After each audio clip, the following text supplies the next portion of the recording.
Bonjour, cette vidéo est faite pour aider à comprendre, mais aussi à inspirer par l'exemple une façon de s'entraîner pour progresser. On ne maîtrise pas un sujet mathématique en traitant seulement un ou deux exercices. Qui pense ça se trompe. S'entraîner vraiment, c'est s'enfermer dans sa chambre pour travailler dans le silence total 10, 15, 20 exercices. Il n'y a pas d'autre secret. Alors si vous voulez vraiment avancer, vous êtes invité à vous y préparer. Merci.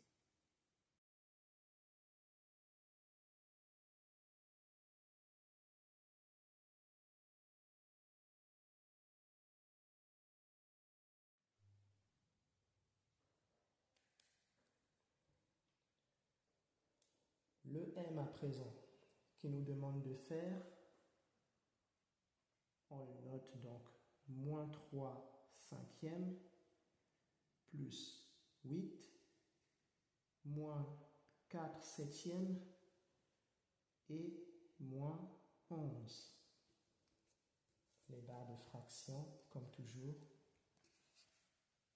bien proprement.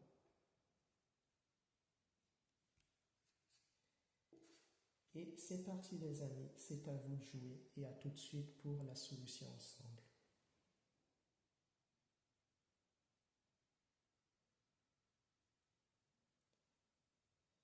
Bien, comme tout à l'heure, nous avons eu le cas d'une chaîne d'opérations avec à la fois des fractions et des nombres entiers. Donc nous pouvons commencer comme tout à l'heure par calculer, par réduire les nombres entiers à un seul, puis nous convertirons ce résultat du nombre entier en fractions pour le calculer enfin avec les fractions restantes, en suivant bien sûr la règle du dénominateur à mettre en commun sur toutes les fractions. C'est parti. Ceci sera donc égal, on va rassembler les nombres et les calculer ensemble. Plus 8, moins 11, on le fait directement, ça fera moins 3. Et donc on aura ainsi moins 3, on rajoute les fractions qui restera à calculer ensemble, moins 3 cinquièmes, moins 4 septièmes. J'ai eu le réflexe de faire une barre de fractions qui n'était pas très propre, mais bon, tant pis. Je suis vraiment désolé, je déroge un petit peu à ma règle, mais ça arrive ça aussi. Donc, voilà où nous en sommes. Et nous savons que ceci peut être transformé en une fraction qui va être moins 3 sur 1, d'accord, comme nous l'avions expliqué.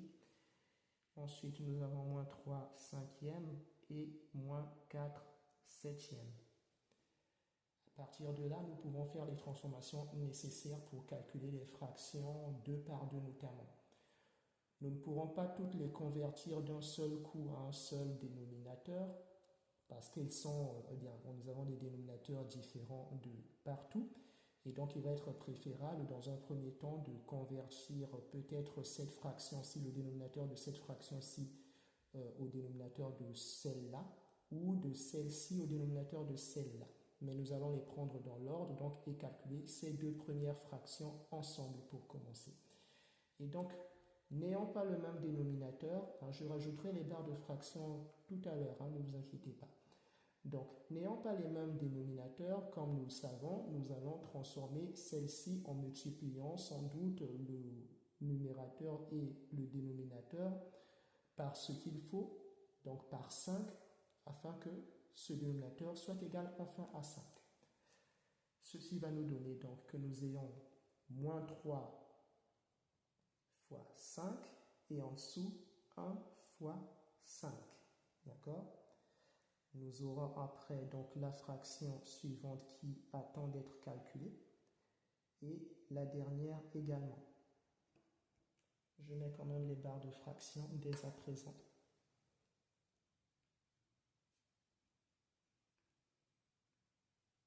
Voilà, et par ici aussi.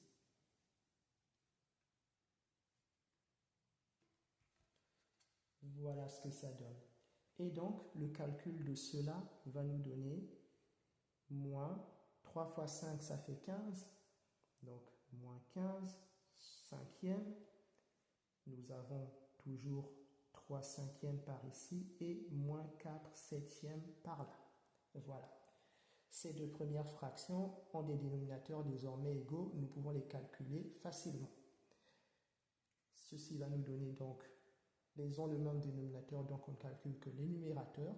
Donc nous avons moins 15. On rappelle que quand vous avez un signe devant une fraction, eh bien, considérez-le comme appartenant au numérateur. Hein.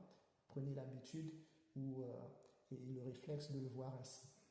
Donc nous aurons moins 15, moins 3 qui vont nous donner moins 18. Moins 18 cinquièmes. Et nous avons la dernière qui va enfin pouvoir être utilisée en calcul, moins 4 septièmes. Je place les barres de fraction pour que les choses soient un peu plus claires. Voilà. Et voilà. Nous en sommes là. Donc nous n'avons plus que deux fractions à calculer. Elles n'ont pas le même dénominateur, évidemment. Et donc nous devons transformer. Or, nous avons 5 qui ne peut pas être transformé en 7 par une multiplication d'un nombre entier, ça n'existe pas. Et donc, nous allons devoir transformer les deux. Comme nous avons appris à le faire, nous transformerons en utilisant pour la première fraction le dénominateur de la deuxième qui multipliera le numérateur et le dénominateur. Et pour la deuxième, nous transformerons en multipliant le numérateur et le dénominateur par le dénominateur de la première fraction. Donc, ça va nous donner moins 18 fois 7. Voilà. Et en dessous, nous avons 5 fois 7. Voilà le dénominateur de la deuxième fraction utilisé pour la transformation. Et pour la deuxième, nous aurons 4 fois 5. Voilà, cette fois-ci. Et 7 fois 5. Le dénominateur de la première fraction utilisée. Les barres de fraction.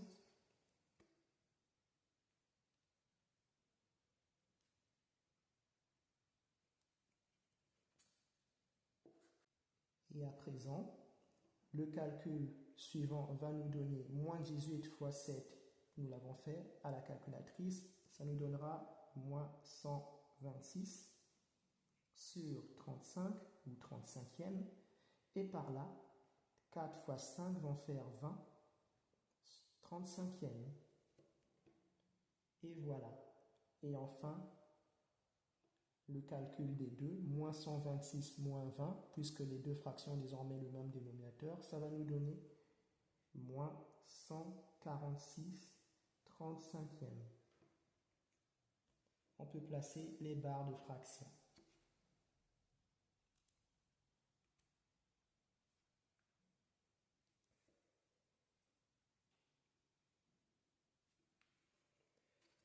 Et voilà.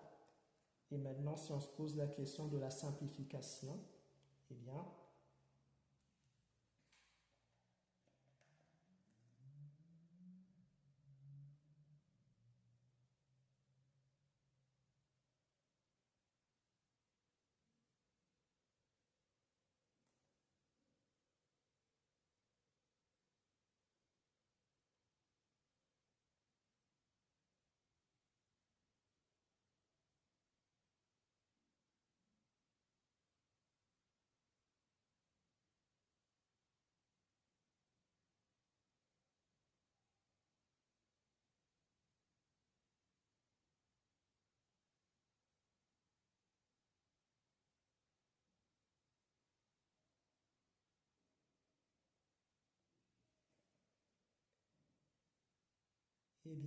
c'est impossible.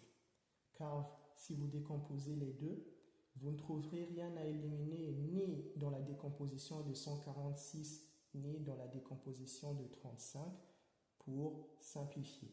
Et donc, ce que nous avons là est une fraction irréductible. Et nous pouvons donc l'encadrer comme réponse finale.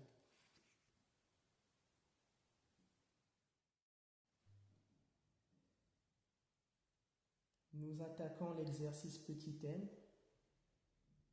voilà, qui nous demande de calculer 3 sixièmes, moins, on met une grande parenthèse, avec à l'intérieur deux fractions qui vont être 5 sixièmes, moins 3 neuvièmes, on referme la barre, la parenthèse, pardon, on place les barres de fraction.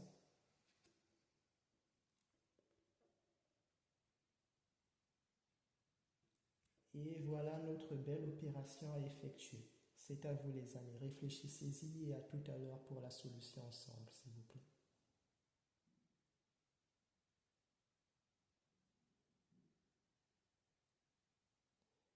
Bien, alors pour celle-là, ça nous rappelle un petit peu les nombres relatifs. Donc on procédera de la même manière qu'avec les nombres relatifs. Nous avons une boîte à l'intérieur d'une chaîne d'opérations. Et vous vous rappelez ce que nous faisions à l'époque avec les nombres relatifs. Lorsque nous avions des parenthèses, il fallait d'abord calculer les parenthèses pour les réduire à un seul élément à l'intérieur. Et une fois cela fait, on pouvait ouvrir la boîte, donc la parenthèse, on la supprimait. Et ce faisant, ce qu'il y avait à l'extérieur de voisinage entrait dans la boîte et multipliait son contenu. On n'oublie pas ça et c'est ce que nous allons utiliser ici. Puisque nous avons cela à l'intérieur de la parenthèse, donc à l'intérieur de la boîte, nous devrons le calculer en priorité. Ça va nous donner quoi? Nous avons ici deux fractions qui ont des dénominateurs différents, mais dont l'un ne peut pas être transformé facilement en l'autre, car vous ne trouverez rien qui puisse multiplier 6 afin de donner 9. Alors, nous transformerons les deux, comme d'habitude. Donc, en attendant, 3/6 va attendre son tour, et nous traitons l'intérieur de la parenthèse avant tout. La transformation de la première fraction va donner 5 fois 9 sur 6 fois 9. On place les signes qu'il y a entre elles.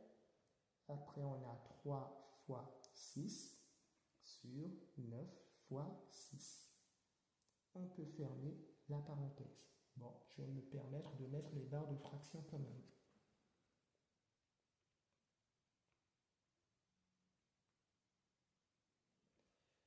Voici. Alors, le calcul interne à la parenthèse va nous donner déjà le 3/6, il attend son tour déjà. Voilà. Et à l'intérieur, nous avons quoi? 5 fois 9 qui va donner 45. 6 fois 9 qui va donner 54. Moins 3 fois 6, 18 sur 54. On ferme la parenthèse et on va rajouter les barres de fraction quand même.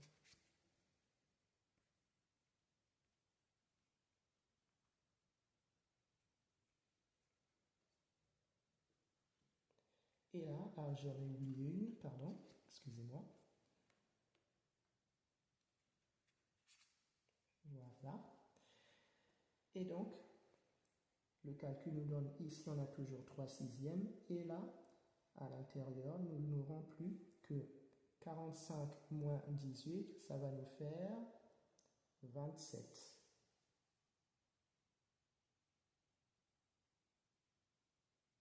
C'est ça, 27 sur 54. On ferme la parenthèse.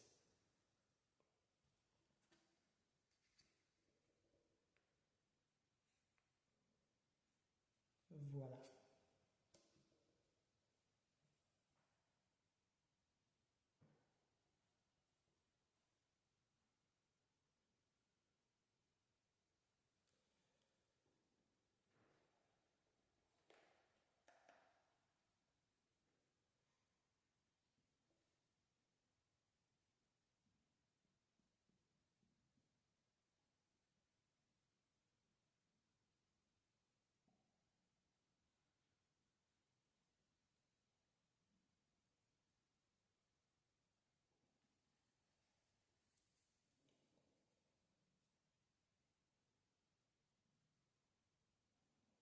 Et à présent, nous pouvons ouvrir la boîte.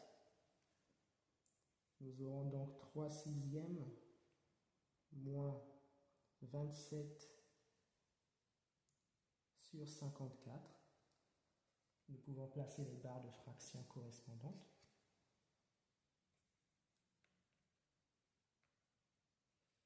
Voilà. Et là, enfin, calculer ces deux dernières fractions. Alors ici, nous allons nous demander, vu qu'elles n'ont pas le même dénominateur, est-ce que 6 peut être transformé en 54? Eh bien, la réponse est oui, quand on connaît la table de multiplication par 6. C'est 6 fois 9 qui nous donnera 154. Donc, c'est 9 qui va servir à la transformation de la première fraction. Nous aurons ainsi 3 fois 9 sur 6 fois 9 moins 27 sur 54. Cela donnera 3 fois 9, 27. Ah, ça se dessine étrangement, mais bon. 6 fois 9, 54 donc. Nous aurons là 27 sur 54 également. Nous pouvons placer les barres de fraction.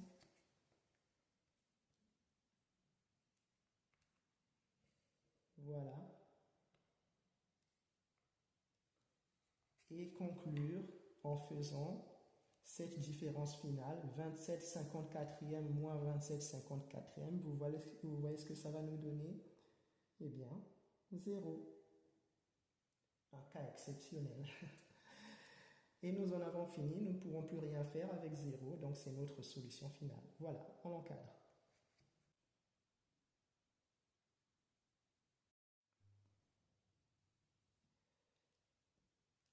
Et la dernière est l'opération O, petit o, qui nous demande de calculer moins 6 plus 3 sixièmes, moins une parenthèse dans laquelle nous avons 5 sixièmes, moins 3 neuvièmes. Voilà, on met les barres de fraction.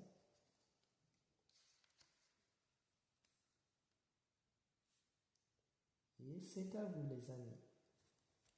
Astucieusement, réfléchissez-y et à tout de suite pour la solution.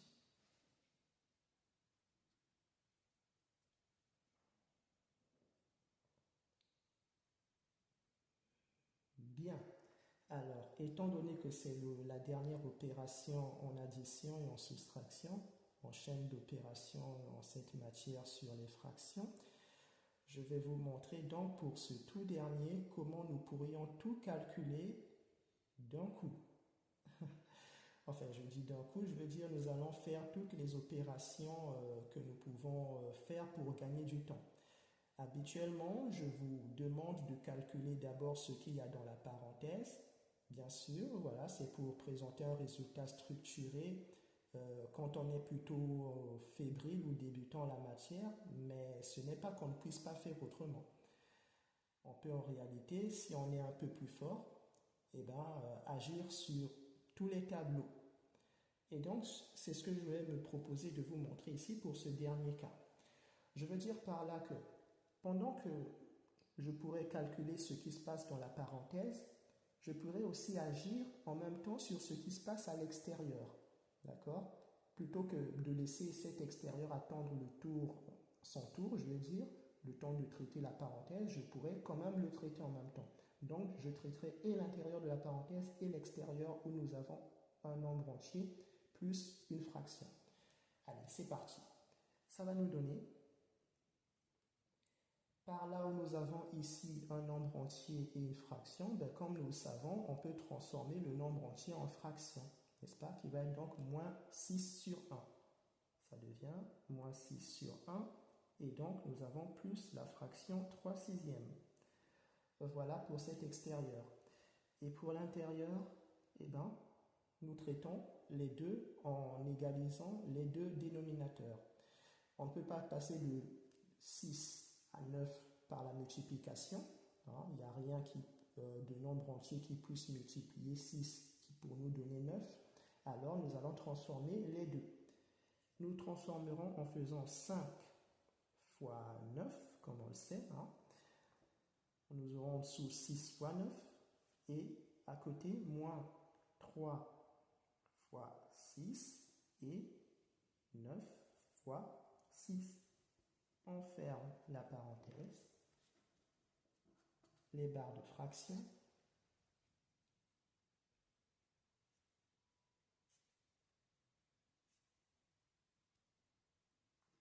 et voilà.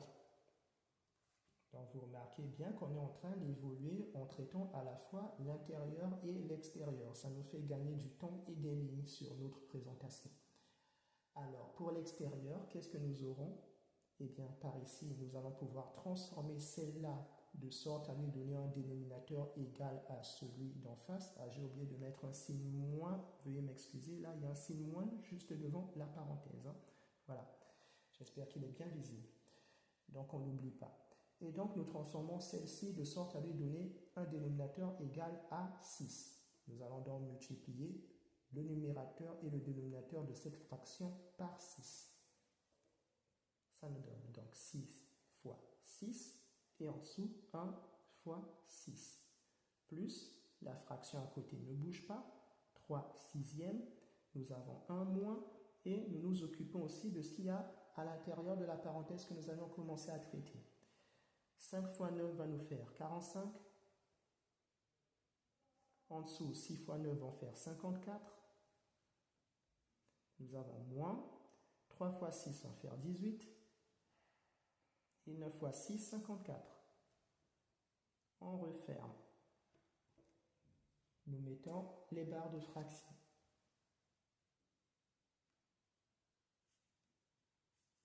Voilà.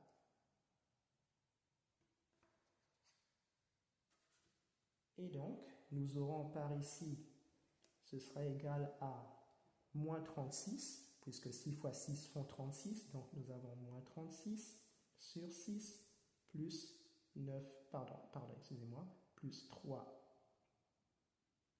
sixièmes, et moins, là, à l'intérieur, c'est la même opération que nous avons fait dans l'exercice précédent. Donc, 45 moins 18 va faire 27 sur 54. On referme la parenthèse. Les barres de fraction.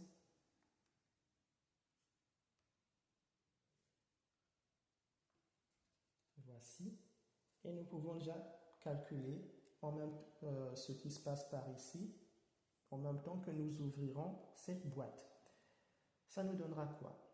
Ceci, moins 36 plus 3 vont faire moins 33 sur 6. Et en ouvrant la boîte, nous avons moins 27 sur 54. Les barres de fraction.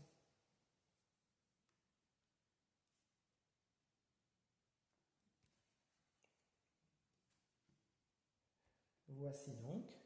Et là, nous pouvons transformer celle-là en multipliant ce qu'il faut au numérateur et au dénominateur par 9, car c'est 9 qui nous permettrait de multiplier 6 et d'obtenir 54. Donc, nous aurons moins 33 fois 9, en dessous 6 fois 9, là rien ne bouge à côté, 27 sur 54, les barres de fraction,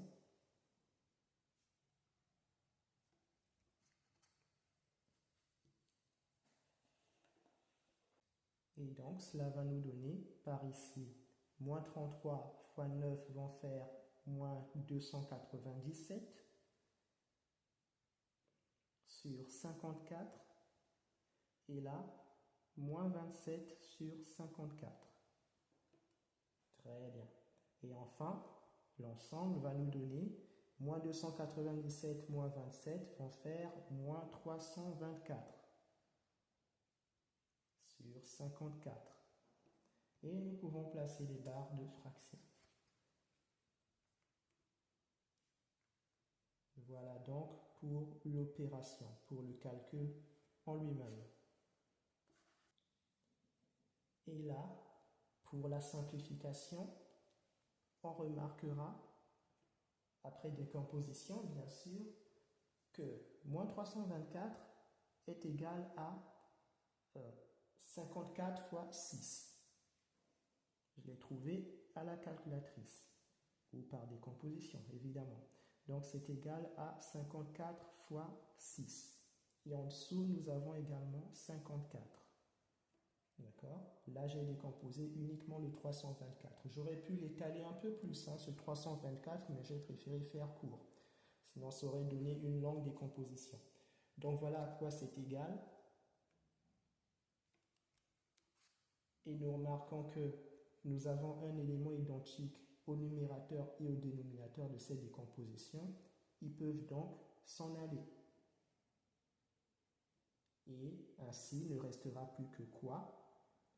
Moins 6 sur la... Quand il n'y a plus rien à décomposer, ne vous dites pas que c'est du vide. Dites-vous toujours que c'est 1 qui reste en dernier lieu. Et donc, nous avons là moins 6 sur 1. D'accord? Je répète au cas où vous ne le sauriez pas. Lorsque dans une décomposition, dans une simplification, je veux dire, vous remarquez que tous les éléments d'un certain niveau s'éliminent, par exemple au numérateur, si jamais tout était éliminé, ne vous dites pas qu'il ne reste que 0. Non, c'est 1 qui reste à cet endroit. D'accord? C'est la même chose pour le dénominateur. Si vous avez tout éliminé et qu'il ne reste rien à vos yeux, dites-vous que c'est 1 qui reste. Et donc, c'est 1 qui reste à cet endroit. Nous avons moins 6 sur 1. Et moins 6 sur 1, ça peut se calculer. Ça va simplement faire moins 6. Et voilà donc notre résultat final.